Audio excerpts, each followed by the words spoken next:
ज्ञानञ्जनशलाकया चक्षुरुन्मीलितं येन तस्मै श्रीगुरुवे नमः। श्रीचैतन्यमनोभीष्टं स्थापितं येन भूतले सर्वरूपकदामयं ददाति स्वयं पदान्तिकं। वन्देऽहं श्रीगुरो श्रीयुतपदकमलं श्रीगुरुं वैष्णवांश्च श्रीरूपं साग्रजातं सैगनरघुनाथवितं तं सजीवं साधुवैतं सावधूतं परिजनसहितं कृष्णचैतन्यदेवं श्रीराधा कृष्णपादान् श्रीगणललिता श्री विशाखान्वितांश।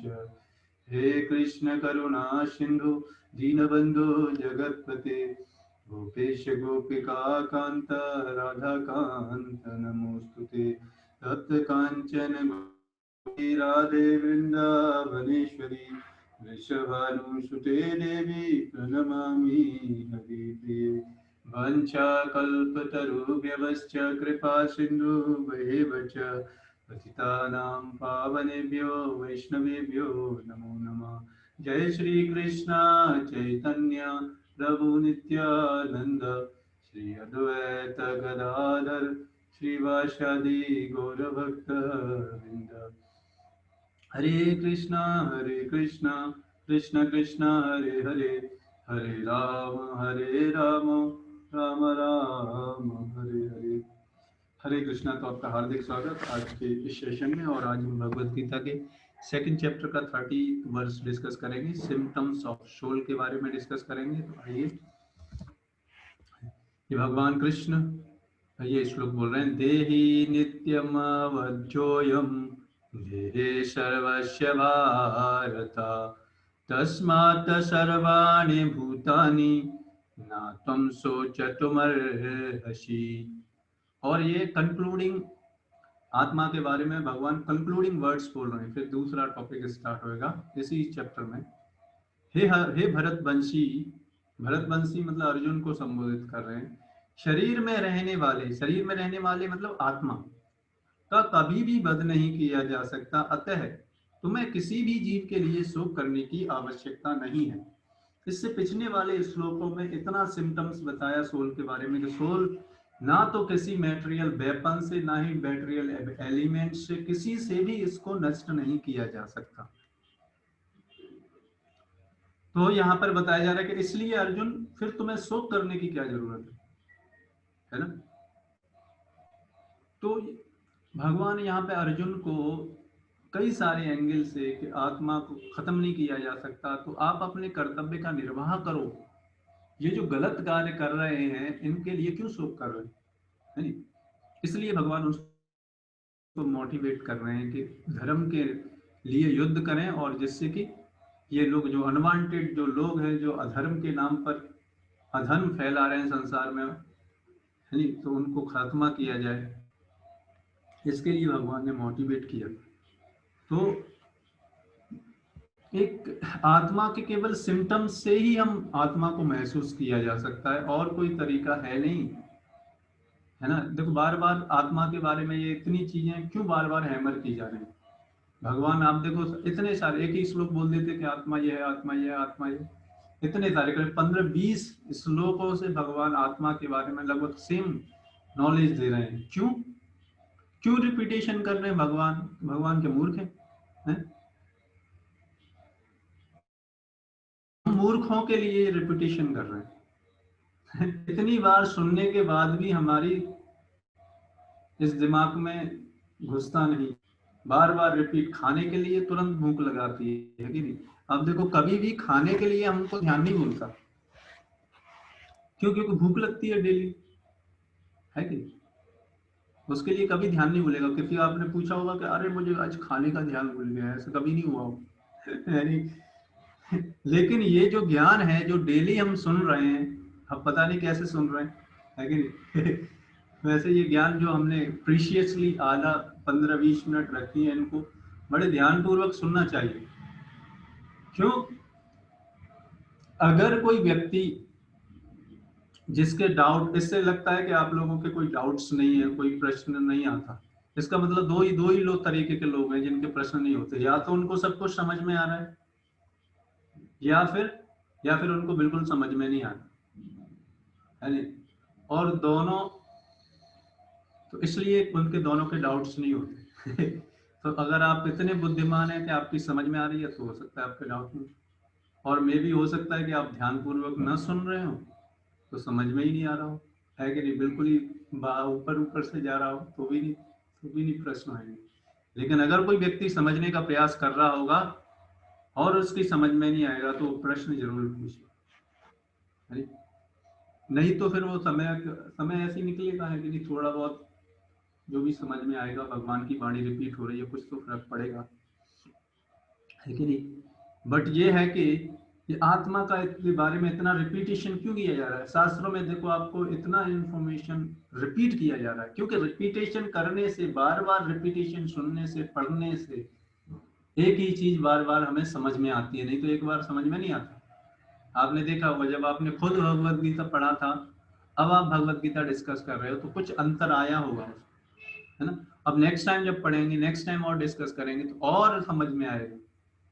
इसलिए बार बार रिपीटेशन करना बहुत जरूरी है, इसलिए भगवान इन सारी चीजों का बार बार रिपीटेशन कर रहे हैं।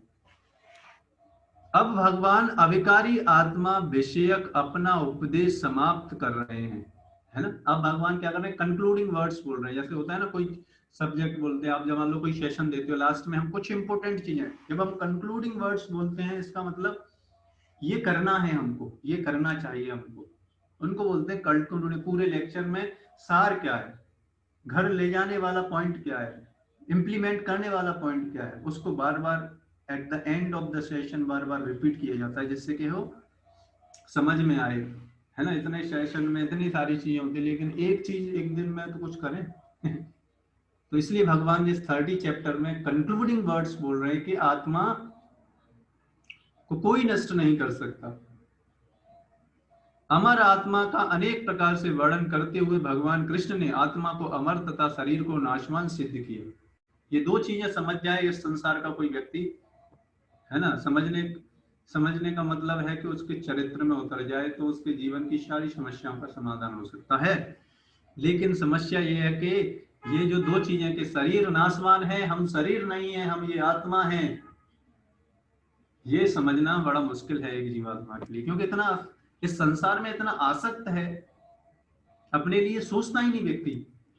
हर व्यक्ति को पूरे दिन में 24 आवर्स में सोने से पहले 5 मिनट अपने लिए निकालनी चाहिए, अपने बारे में सोचनी चाहिए कि मैं कौन हूं, मैं कहां से आया हूं, मेरा अस्तित्व क्या है, मेरा ये शरीर नष्ट हो जाएगा फिर कहां जाऊंगा। इन सारे प्रश्नों पर हमको क्या इंट्रोस्पेक्ट करना चाहिए डेली 5 मिनट, तब समझ में आएगा, नहीं तो नहीं समझने आ रहा है इतनी। अब देखो, कुछ भी चीज चिंतन करते हो कि नहीं करते हो? कोई भी जब बिजनेस करते हो आप या कुछ भी करते हो, पढ़ाई करते हो, तो चिंतन करते हो उसके लिए। लेकिन ये जीवन इतना इंपॉर्टेंट मिला है, इसके लिए हम कोई परवाह ही नहीं करते हैं। शरीर को सजाने के लिए कितना चिंता करते हैं, ये क्रीम लगा लो, ये साबुन लगा लो, है कि नहीं, इसको फिट रखने के लिए ये पाउडर, एक कितना पता नहीं कितना खर्चा कर देते हैं केवल इस शरीर को मेंटेन करने के लिए, कितना चिंता करते हैं। लेकिन अब इस जीवन के बारे में, इस आत्मा के बारे में 5 मिनट भी इंट्रोस्पेक्ट नहीं करते हम। What the person we are, we cannot spend the 5 minutes of the whole day, 24 hours for the sake of this soul that we are, जो कि हम हैं रियली, है। हर व्यक्ति को 5 मिनट निकालना चाहिए, तब कुछ ये चरित्र में घुसेगा ये ज्ञान, है ना। यही ज्ञान है जो हमारे जीवन को परिवर्तित कर सकता है। अतः क्षत्रिय होने के नाते अर्जुन को इस भय से कि युद्ध में उसके पितामह भीष्म तथा गुरु द्रोण मर जाएंगे, अपने कर्तव्य से विमुख नहीं होना चाहिए। इसलिए भगवान यहाँ पे बता रहे हैं कि अपने कर्तव्य, हायर जो पर्पज है, उसके लिए लोअर पर्पज को त्याग देना चाहिए, है। हायर पर्पज क्या है? हायर पर्पज है जीवन का उद्देश्य हासिल करना। लोअर पर्पज क्या है? ये शरीर को मेंटेन करना। तो शरीर को मेंटेन करना है, जितना जरूरत है बस उतना, है नहीं।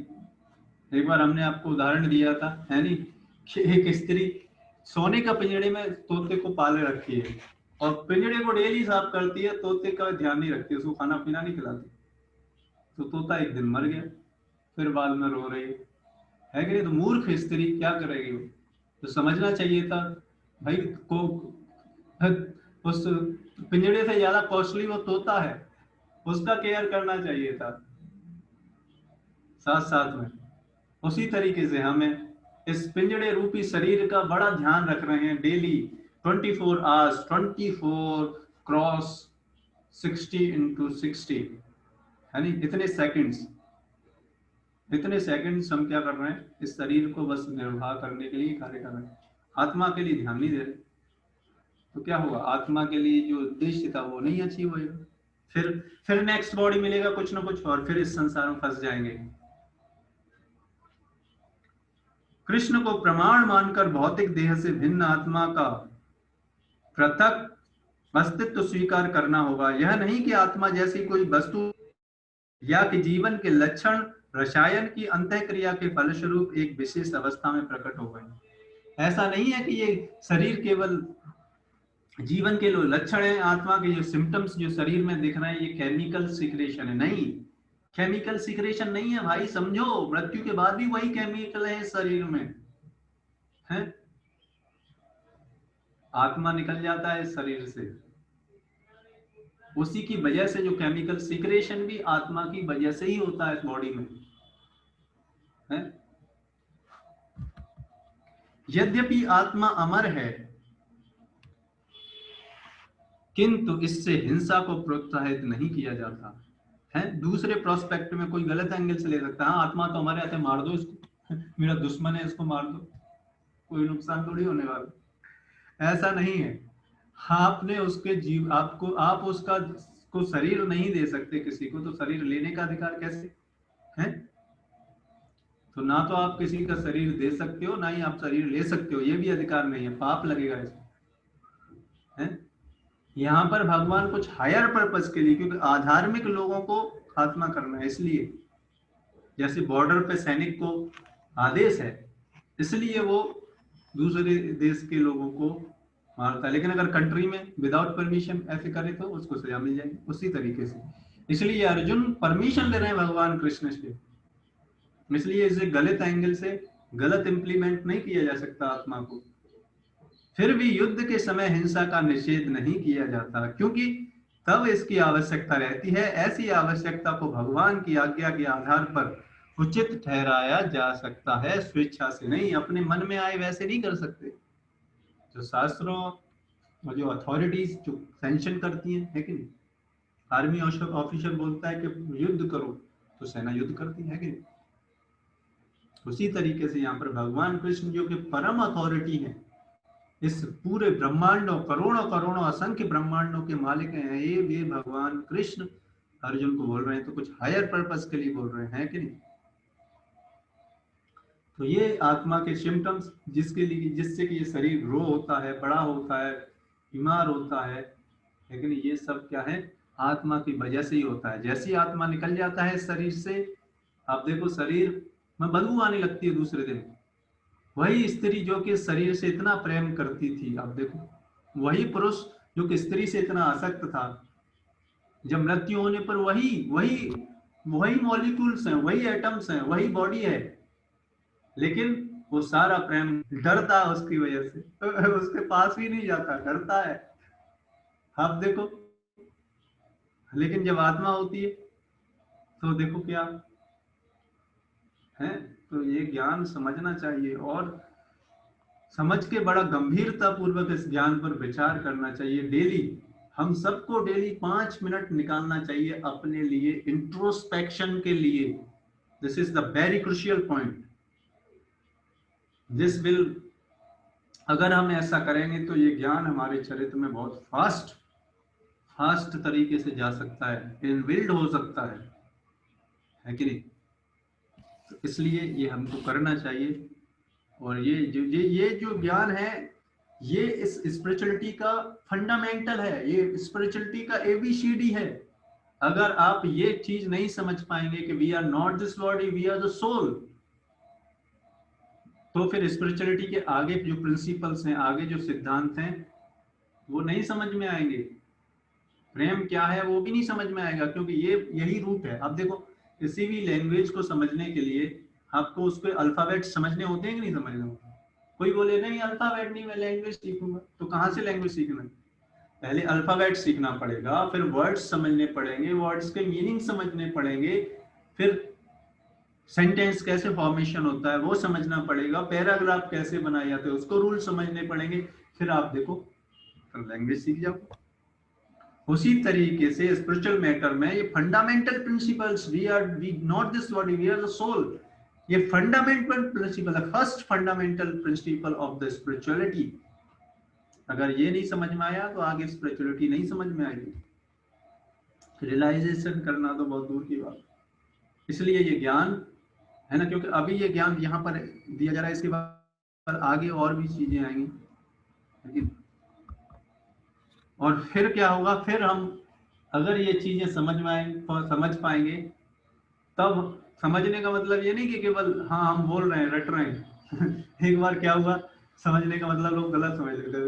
एक बार क्या हुआ, एक साधु पुरुष था, तो साधु पुरुष के पास तोते थे, उसने पाल रखे थे, तो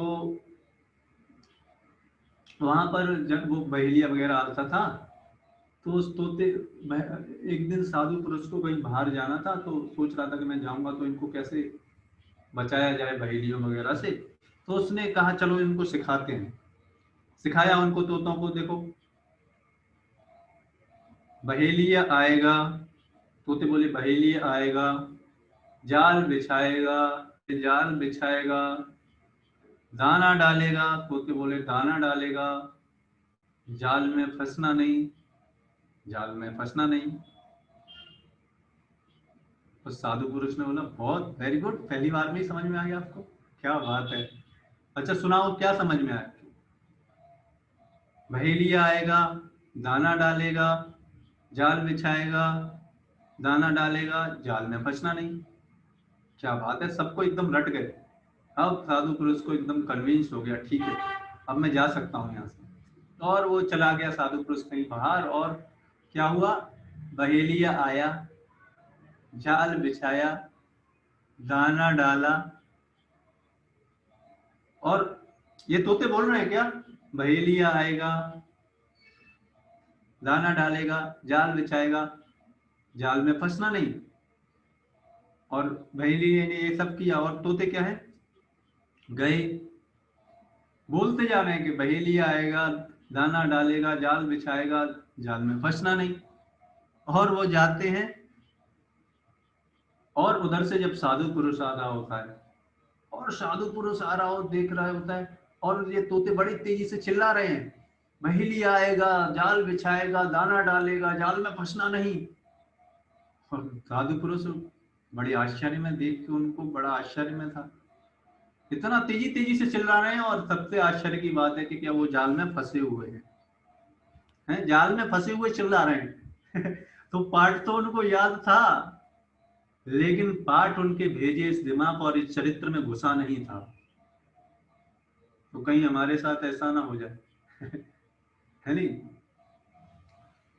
क्योंकि समझने का मतलब है कि वो गलती ना करें हम, है कि नहीं, तब उस ज्ञान के साथ रहें, अगर उनके साथ ज्ञान में के साथ रहते तो वो तोते फंसते नहीं, रट तो गया था उनको। उसी तरीके से हम सबको ये ज्ञान तो रट जाता है, हम बोलते हैं हाँ we are not this body we are the soul, लेकिन देखते हैं काम वही करते हैं शरीर के लिए, आत्मा के लिए कोई कार्य नहीं करते।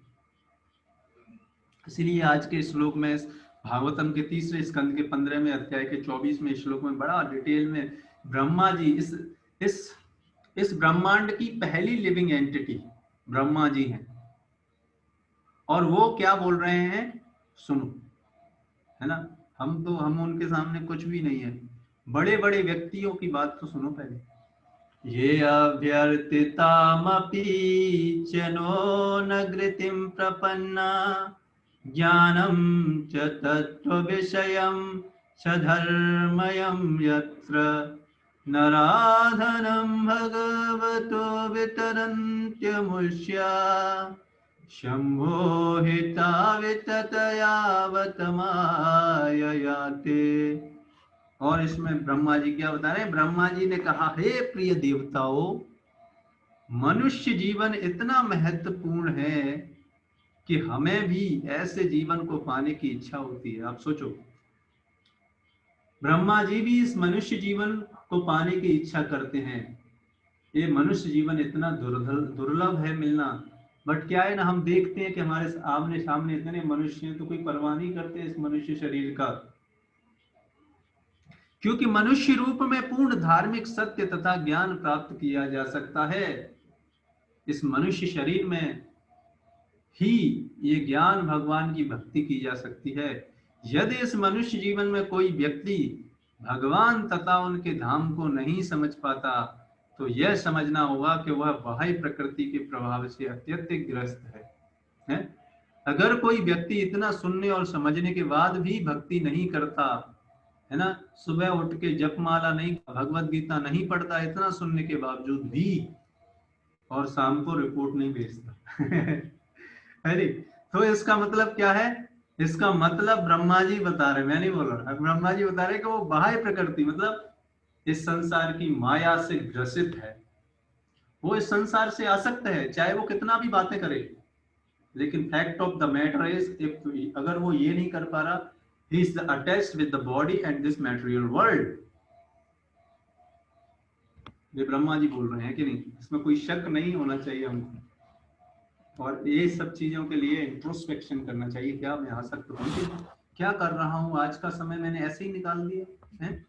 ऐसे ही ऐसे आप देखो, कैसे दिन से रात, रात से हफ्ते, हफ्तों से महीने, महीने से सालें, सालों से, है कि नहीं, शताब्दियां निकल जाती हैं और हमारा जीवन खत्म हो जाता है कि नहीं? तो इस समय की, इस आत्मा के, इस ज्ञान के बारे में थोड़ा इंट्रोस्पेक्ट करें और गंभीरता पूर्वक इन विषयों पर चिंतन करें, तो फिर कुछ होप हो पाएगी हमारे इस संसार से निकलने की। और आज के सेशन को हम यहीं पर विराम करेंगे। आप लोगों का बहुत बहुत